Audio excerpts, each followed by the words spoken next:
বর্তমান পরিস্থিতি খুব একটা ভালো নয়।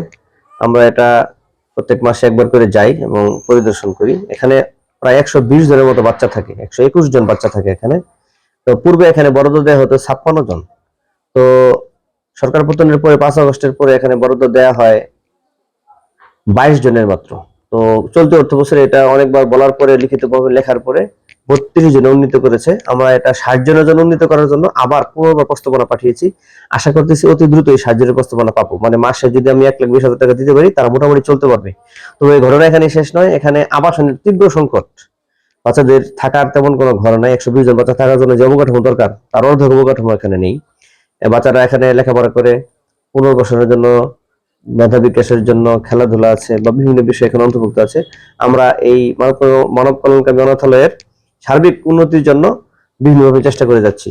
আমি বিগত এখানে ২ বছর ধরে আছি। এখানে আসার পর থেকে দেখছি যে আমাদের এখানে খাবার দাবার আর কিছু কিছু পড়াশোনা, তারপর এখানে আমাদের চিকিৎসার যেগুলোর প্রয়োজন, যেগুলা টাকার সংকটের জন্য আমাদের আশ্রম মাতা আমাদেরকে সবকিছু সুবিধা করে দিতে পারছেন না। যদি আমাদেরকে সরকার এসব সহযোগিতা করতেন তাহলে আশ্রম আর যারা এখানে আছে, যারা মানে ধরো যে আমাদের অনেকের চুলকানি হচ্ছে, যার কারণে আমাদের টাকার সংকটের কারণে মানে সবার কাছে ওষুধ মানে কুলাই দিতে পারতেছেন না আমাদের মাতা। যদি সরকার এসব নিয়ে একটু সহযোগিতা করতেন তাহলে আমাদের আশ্রমে আরো ভালো হবে, রোগ বালাই এসব থেকে আমরা একটু বাঁচবো। যদি সরকার আমাদেরকে সহযোগিতা করেন তাহলে আশ্রম আরো উন্নতির পথে হবে আর আমাদের পড়াশোনার সুযোগ সুবিধা আরো বেড়ে যাবে। ধন্যবাদ। এখানে প্রাইভেট টিচার শেখানোর জন্য শিক্ষক ছিল, কিন্তু এখন বর্তমানে নেই। আমাদের পড়াশোনাগুলো পিছিয়ে যাচ্ছে। যদি সরকার যদি কিছু আমাদের সহযোগিতা দেন তাহলে আমরা আগের মতো পড়তে পারবো, প্রাইভেট টিচার রাখতে পারবো।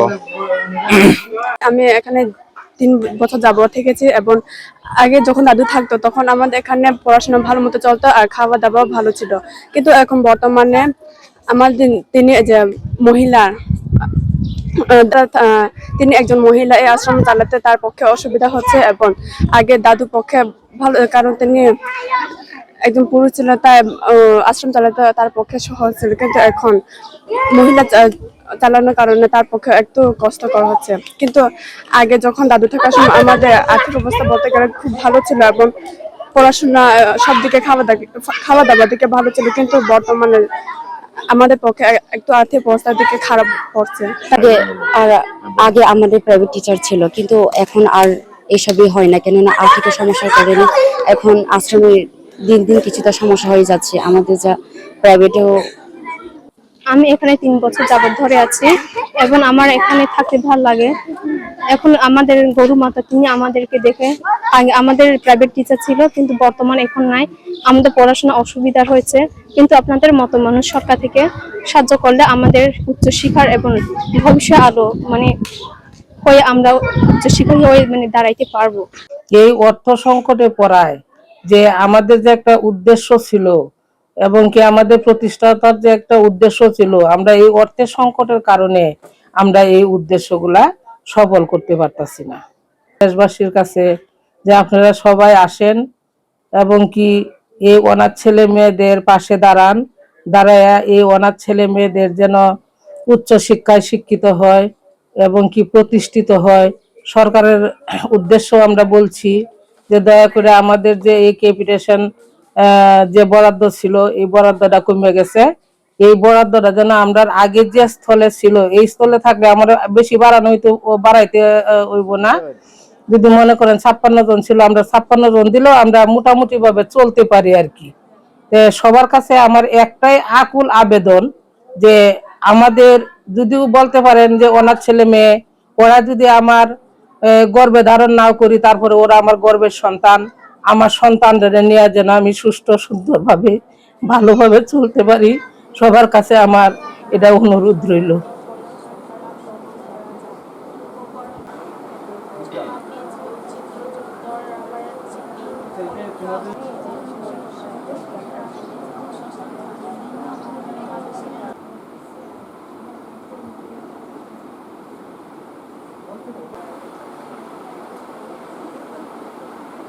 সামনে পরীক্ষা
Ayo, kafe paisnya.